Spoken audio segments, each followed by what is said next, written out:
अस्सलाम वालेकुम। जी आवाज़ आ रही मेरी?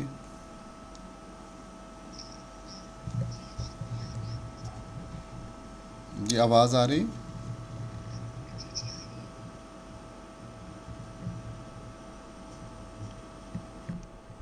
अस्सलाम वालेकुम।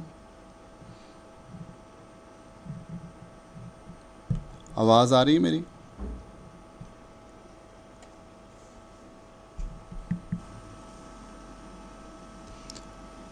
अस्सलाम वालेकुम। आवाज़ आ रही है मेरी? ज़रा ऊंचा बोलें।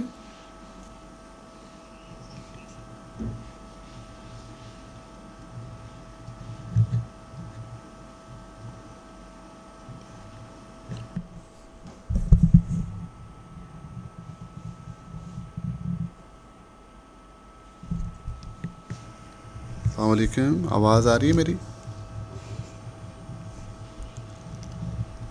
हेलो।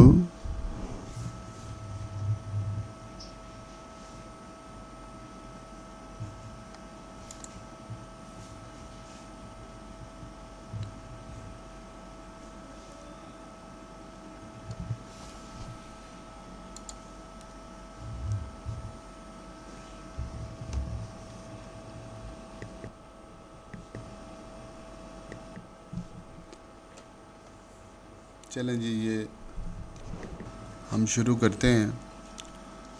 आज का जो हमारा टॉपिक है वो HTML ID एट्रीब्यूट है। जो हम पीछे जितने भी डेटा एलिमेंट पढ़े हैं उसमें आपने देखा कि पेज बनेगा और पेज के ऊपर डिफरेंट डेटा एलिमेंट्स होंगी, डिफरेंट सेक्शंस होंगी। अब जितनी भी ये सेक्शन बनती हैं या एट्रीब्यूट बनते हैं, तो इसमें हर एट्रीब्यूट का कोई ना कोई हम आईडी आइडेंटिफिकेशन हम रख सकते हैं कि ये उसको आइडेंटिफाई कर सकें कि जब उसका आईडी हम रखेंगे तो उस सेक्शन को हम फर्दर अपने पेज के अंदर कहीं भी उसका स्टाइल चेंज कर सकेंगे, जावास्क्रिप्ट को यूज़ कर सकेंगे। तो आईडी का कंसेप्ट लेना जो है ना वो बहुत इम्पॉर्टेंट है। इस तरह से प्रोग्रामिंग जो है ना वो आसान हो जाती है। तो आपकी जो प्रोग्रामिंग है वो आपको आसान लगेगी। तो the HTML ID attribute is used to specify a unique ID for an HTML element.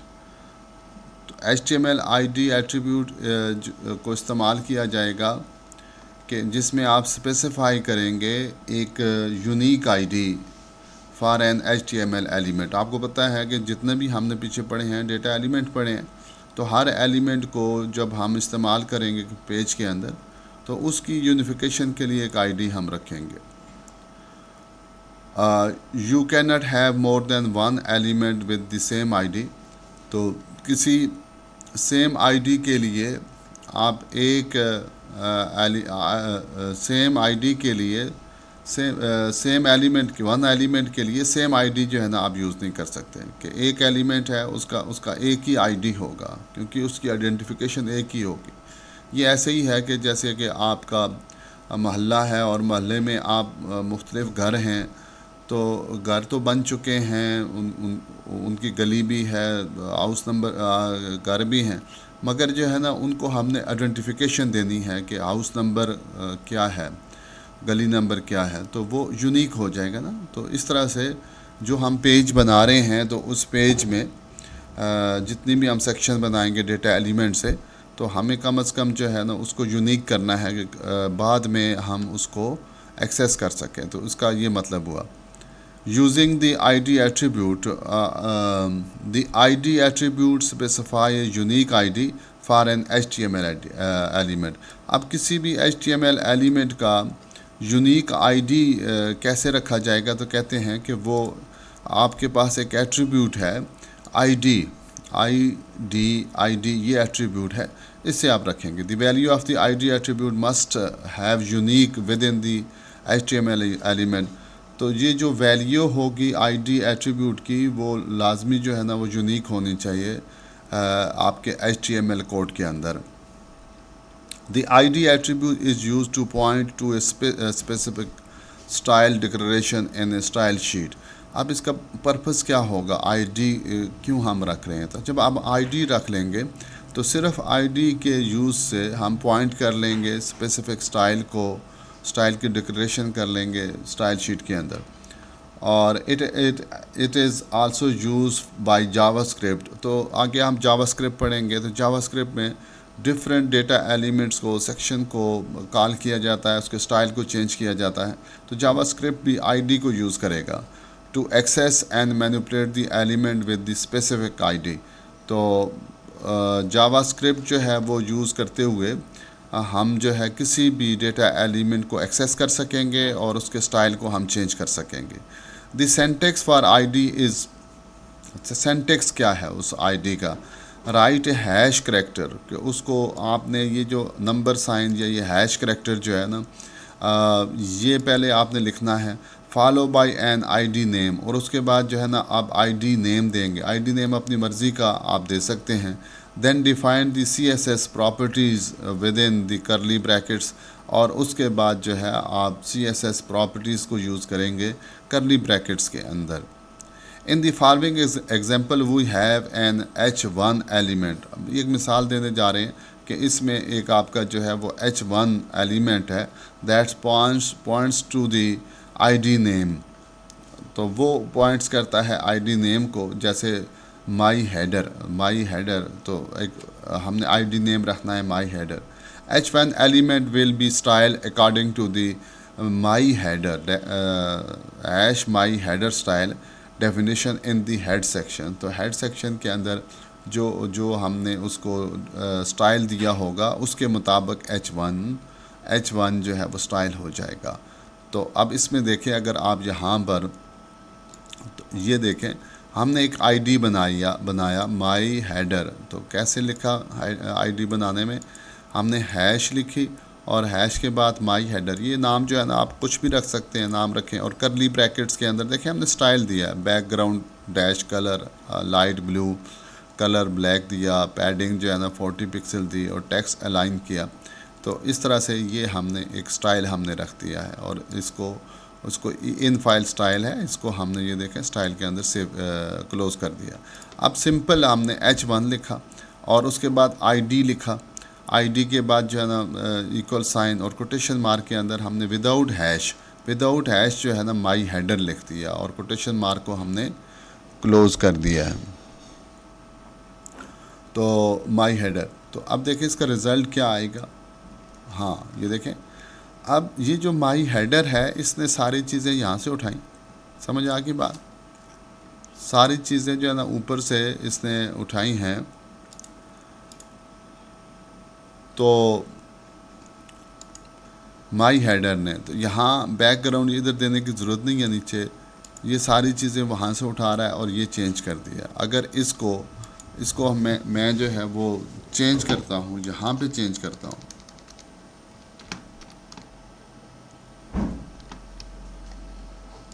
तो ये देखें ये चेंज हो गया।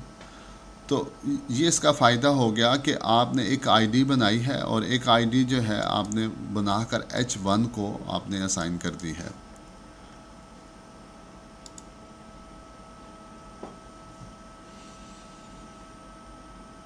जी उकाशा, आप को आवाज़ आ रही है? उकाशा, हाँ आपकी भी आवाज़ आ रही है। थोड़ा सा आप बोलें, तेज़ बोलें, ऊंची आवाज़ में। मैं ज़रा चेक कर रहा हूँ ना, आप ज़रा। जी आवाज़ आ रही, आप बोलें।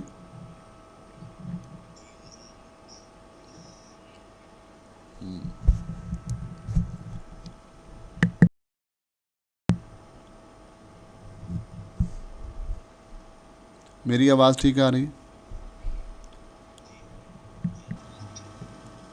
अच्छा,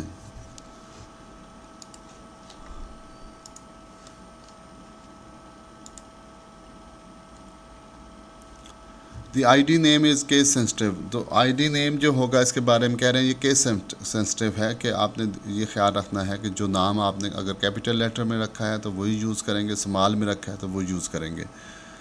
और the ID name must contain at least one character, और आईडी नेम के लिए ज़रूरी है कि उसका नाम कम से कम एक करेक्टर का होना चाहिए।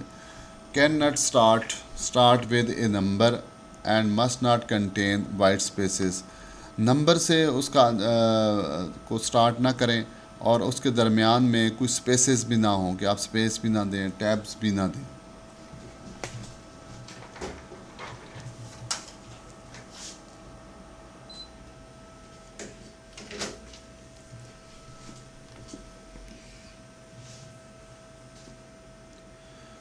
Different between class and ID. पीछे हमने क्लास भी पढ़ा था, ये काम हम क्लास से भी हासिल कर सकते हैं।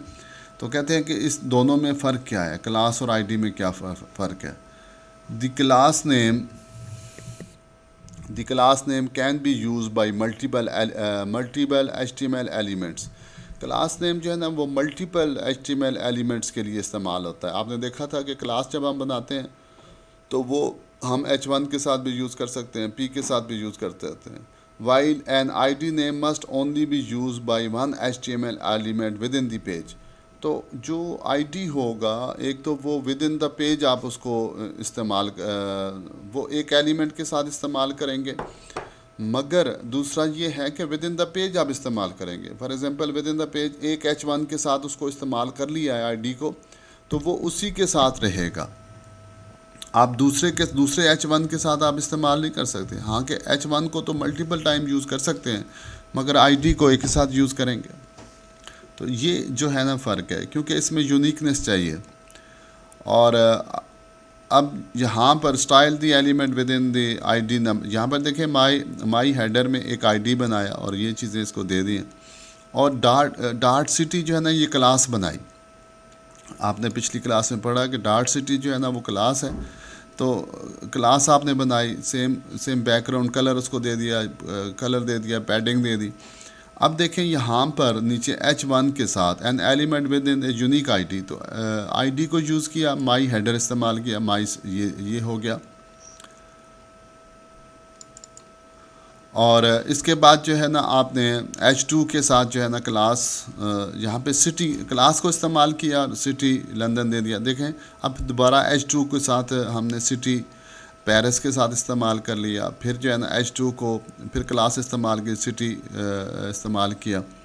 तो क्लास को तो मल्टीपल डेटा एलिमेंट में यूज़ कर सकते हैं पेज के अंदर, मगर ID जो है ना एक के साथ ही यूज़ करेंगे, क्योंकि इसको हमने यूनिक बनाना है। और आगे जाकर इससे अगर हमने ID से काम लेना है तो वो हम ले सकेंगे। तो यहाँ पे देखें कि हमने ID जो है ना यूनिक रखा है, और सिटी जो क्लास बनाई है उसको मल्टीपल डेटा एलिमेंट्स के साथ हमने इस्तेमाल कर लिया है। तो ये आपको एक कंसेप्ट देना चाहते हैं कि ID और क्लास में क्या फ़र्क है।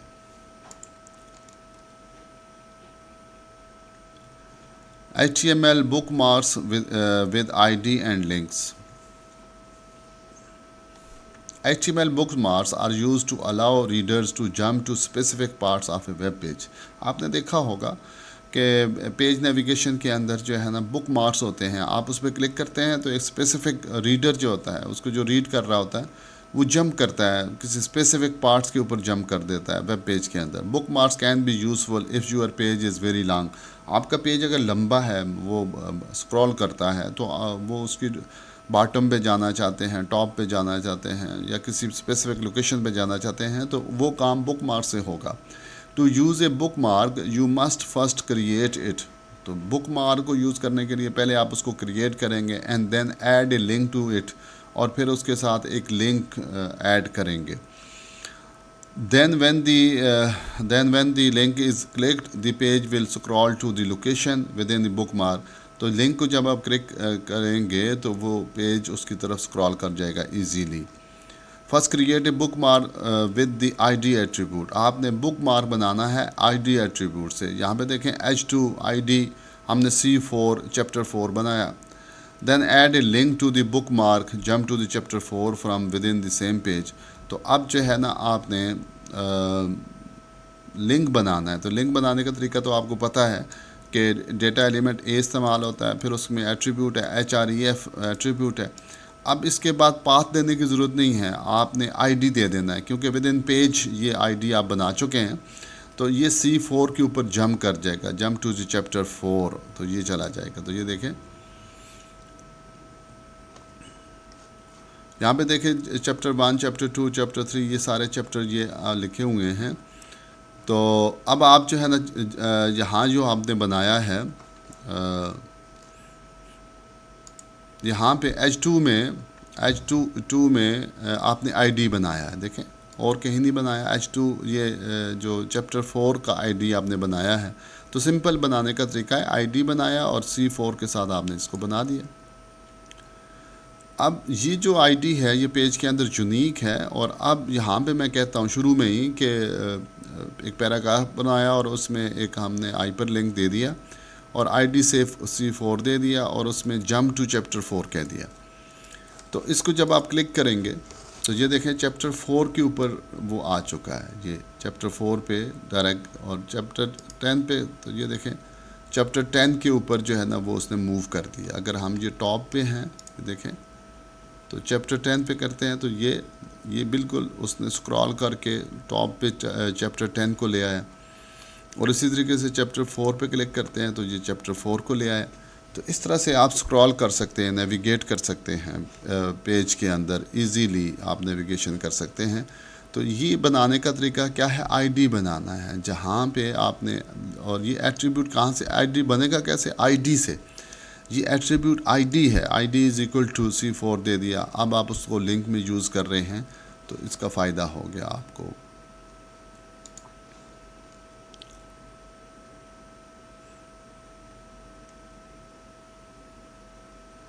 और add a link to the bookmark jump to chapter 4 from another page. किसी और पेज से इधर आना चाहते हैं तो उसका तरीका ये है कि href में HTML_demo जो पेज का नाम है वो आप दे देंगे और डॉट के बाद जो है ना वो .html ये बताएंगे ना कि ये पेज आपका है, जिस पेज का आईडी है। मल्टीपल पेज भी आप इस्तेमाल करेंगे तो HTML_demo.html ये तो पेज का नाम आ गया। उसके बाद जो है नंबर साइन के साथ ऐश के साथ C4 उस आईडी का नाम दे दें तो वो दूसरे पेज से यहाँ जंप कर जाएगा। तो इस तरीके से आप पहुँच जाएंगे। नेविगेशन जो है ना आईडी से होगी, इसका बहुत फ़ायदा है।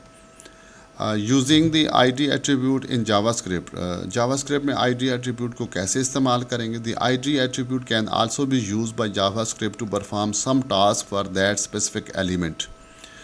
JavaScript can access an element with the specific ID with the get element by ID। ये देखें JavaScript का एक फंक्शन है, इन फंक्शन को अब आपने याद करना है। आगे JavaScript यूज़ होगा तो ये बिल्ट इन फंक्शन है। फंक्शन का काम ये है कि ये एक ऐसे ही है कि एक नौकर रखा हुआ है आपने और उसको कहते हैं ये काम करो तो वो काम कर देता है। तो ये गेट, ये एक काम करेगा गेट, और ई बड़ा है एलिमेंट और बी बड़ा है बाई, और आईडी का आई बड़ा है। तो इस तरीके से आपने इस फंक्शन को लिखना है और फिर आगे ब्रैकेट्स है। ये एक फंक्शन है, एक मेथड है जो आपका ये काम करेगा। Using the ID attribute to manipulate text with JavaScript. अब आईडी एट्रीब्यूट्स को यूज़ करके हम स्क्रिप्ट को जो है ना हम मैनिपुलेट कर सकेंगे। अब इसमें देखें हमने यहाँ पे H2 इस्तेमाल किया, ये तो आपको पता है, ये आपने किया इस्तेमाल H2। और फिर उसके बाद ये एक हेडिंग आपने पैराग्राफ में ये लिख दी, ठीक है, ये सामने जो आपके आएगी लिखी हुई, ठीक हो गया। और उसके बाद जो है ना आपने एक आईडी बनाया, माई हेडर आईडी बनाया और हेलो वर्ल्ड आपने उसका लिख लिया आपने। नीचे जावास्क्रिप्ट के अंदर जो है ना स्क्रिप्ट से स्टार्ट किया है और स्क्रिप्ट से यहाँ पे एंड किया है और बीच में आपने लिखा फंक्शन, और फंक्शन एक बनाया डिस्प्ले रिज़ल्ट और ब्रैकेट से क्लोज़ कर लिया और करली ब्रैकेट्स में आपने कहा डॉक्यूमेंट। तो ये जो करंट डॉक्यूमेंट है, जो पेज है, इसको डॉक्यूमेंट भी कहते हैं। और उसके बाद मेथड इस्तेमाल किया गेट एलिमेंट बाय आईडी, और किस को ये एक्सेस करेगा, हम उसको कह रहे हैं माई हेडर। तो माई हेडर का मतलब ये हेलो वर्ल्ड को जो है ना ये एक्सेस करेगा। और उसके बाद जो है ना ये डॉट इनर HTML और वहाँ जाकर हैव ए नाइस डे लिख देगा, वहाँ जाएगा और हैव ए नाइस डे लिख देगा। तो ये देखें चेंज टेक्स्ट, तो ये हमने यहाँ पे चेंज टेक्स्ट का जो ये बटन हमने बनाया था, बटन ये ऊपर हमने बनाया है, बटन ऑन क्लिक।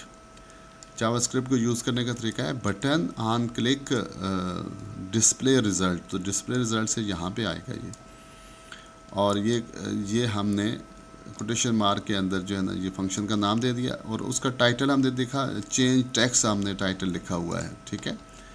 तो स्लैश बटन से इसको क्लोज़ किया। अब हमने जो स्क्रिप्ट में हमने ये देखें स्क्रिप्ट लिखा और फंक्शन के साथ डिस्प्ले रिज़ल्ट, वही फंक्शन हमने यहाँ इस्तेमाल किया, और करली ब्रैकेट के अंदर हमने लिखा डॉक्यूमेंट से हमारा यही हमारा पेज है। और ये मेथड है जावास्क्रिप्ट का, ये ब्राउज़र इसको समझता है, गेट एलिमेंट बाय आईडी, और किसको उसने एक्सेस करना है, माई हेडर को। तो माई हेडर से ये आईडी है, इसको वो एक्सेस करेगा। और डॉट के बाद इनर HTML, इसके अंदर जो HTML लिखा हुआ है, H1 जो लिखा हुआ है, उसको चेंज करेगा, हैव अ नाइस डे यहाँ पे लिख देगा। ये देखिए इसने लिख दिया। बहरहाल आपको परेशान होने की जावास्क्रिप्ट में ज़रूरत नहीं है, क्योंकि इसका आगे पूरा एक कोर्स आ रहा है, तो उसमें आप समझ जाएंगे। तो चैप्टर समरी ये होगी कि the ID attribute is used to specify a unique ID for an HTML element. The value of the ID attribute must be unique within the HTML document. The ID attribute is used by CSS and JavaScript to style select a specific element. The value of the ID attribute is case sensitive, or the ID attribute is also used to create HTML bookmarks. ये भी आपने कर लिया। JavaScript can access an element with a specific ID with the get element by ID method. इससे आप उसको access कर सकते हैं। तो इस तरह से आपने आज जो है ना बहुत ही इम्पॉर्टेंट ये कंसेप्ट था आईडी का, कि कोई भी पेज होगा उसकी जितनी भी सेक्शंस हैं पेज की, वो डेटा एलिमेंट से बनी है। उस डेटा एलिमेंट्स को हम किसी आईडी से आइडेंटिफाई कर सकते हैं, और उसको स्टाइल भी दे सकते हैं, और फिर जो है ना उससे बुक मार्क भी बना सकते हैं, और जावास्क्रिप्ट से उसको हम हासिल कर सकते हैं, और जावास्क्रिप्ट से हम उसको स्टाइल दे सकते हैं, और पूरे पेज के अंदर यूनिक आईडी हम बना सकते हैं। तो बनाने का तरीका जो है ना वो आपने देख लिया, वो आईडी के साथ है। फिर एक और बात मैं आपको बता दूं कि ये जो प्रोग्रामिंग है ये ऐसे ही है कि जैसे डॉक्टर के पास आप जाते हैं, तो डॉक्टर जो है ना एक साथ सारी मेडिसिन नहीं देता। अगर वो एक साथ आपको पूरे महीने की मेडिसिन आपसे कहे कि जी आप एक वक्त में ले लें, तो क्या होगा, मतलब है कि आपकी सेहत और ख़राब हो जाएगी। तो एक साथ वो मेडिसिन नहीं देता, वो थोड़ी थोड़ी मेडिसिन देता है, डेली के बेस के ऊपर देता है। तो आप आहिस्ता आहिस्ता उसको हज़म करते हैं और तब आगे चलते हैं। तो प्रोग्राम में भी कुछ इसी तरीके से है कि इसमें आपने थोड़ी थोड़ी डोज लेनी है और उसकी प्रैक्टिस करनी है। तो जो स्टूडेंट्स प्रैक्टिस करेंगे तो वो आगे निकलेंगे, जो प्रैक्टिस नहीं करेंगे तो वो आगे नहीं निकल सकते। तो आप इसकी खूब प्रैक्टिस करें और आगे आप चलें। एक दफ़ा इसको हज़म करें ठीक तरीके से, इसको ज़ब्त कर लें ठीक तरीके से, आपकी प्रोग्रामिंग का कंसेप्ट जो है ना वो ठीक हो जाए, आपका जहन जो है ना प्रोग्रामिंग करने लगे, तो फिर देखेंगे सारी ज़िंदगी के लिए आपके पास एक हुनर आ जाएगा, आप कहीं मार नहीं खाएंगे, ठीक है ना। तो अब इसमें यह है कि जी कोई ये कहे कि जी मुझे बहुत जल्दी सारा कुछ सिखा दें और मैं जो है ना ये कर लूँ, वो कुछ नहीं कर सकता, वो आहिस्ता आहिस्ता ही सीखेगा, ठीक है। तो ये जो स्टूडेंट्स हमारे साथ ये इस जो पर्पज़ है इसका हमारे कोर्स का, वो ये है कि जो स्टूडेंट्स हैं, जो स्टूडेंट्स लाइफ गुजार रहे हैं, जो पढ़ रहे हैं साथ में, वो थोड़ी थोड़ी जो है ना साथ प्रोग्रामिंग भी करें, स्टेप बाय स्टेप उसको सीखें, और अपने अपने अपने जो है वो टाइम निकालें, बजाय इसके कि जी वो कंप्यूटर के ऊपर गेम खेलें। गेम भी खेलें, थोड़ा बहुत खेलें, आप गेम मना नहीं करते, मगर उसका टाइम रखें। मतलब आप 1 घंटा खेलना है, आधा घंटा खेलना है, गेम खेलें, फिर अपनी प्रैक्टिस करें। आप जो है ना इसमें महारत हासिल करें। तो जब इसमें महारत हासिल करेंगे और इसी कोर्स के अंदर W3 स्कूल्स के अंदर इसके रेफरेंस में आप जाएं, उसकी बहुत सी मिसालें आपको मिलती हैं। सेम कंसेप्ट के ऊपर जो है ना उन्होंने मिसालें दी हुई होती हैं। तो उस पे आप जो है वो क्लिक करेंगे, देखें ना यहाँ पे you can learn much more about CSS on your CSS tutorial. तो CS ट्यूटोरियल का यहाँ लिंक दिया हुआ है। कोई आप CSS तो इस्तेमाल कर रहे हैं, अभी से आप CSS पे थोड़ा जाना चाहते हैं, जिसके पास टाइम है तो वो भी जा सकता है। ठीक हो गया, जज़ाकल्लाह जी। कल इंशाल्लाह फिर मुलाकात होगी। अल्लाह हाफिज़।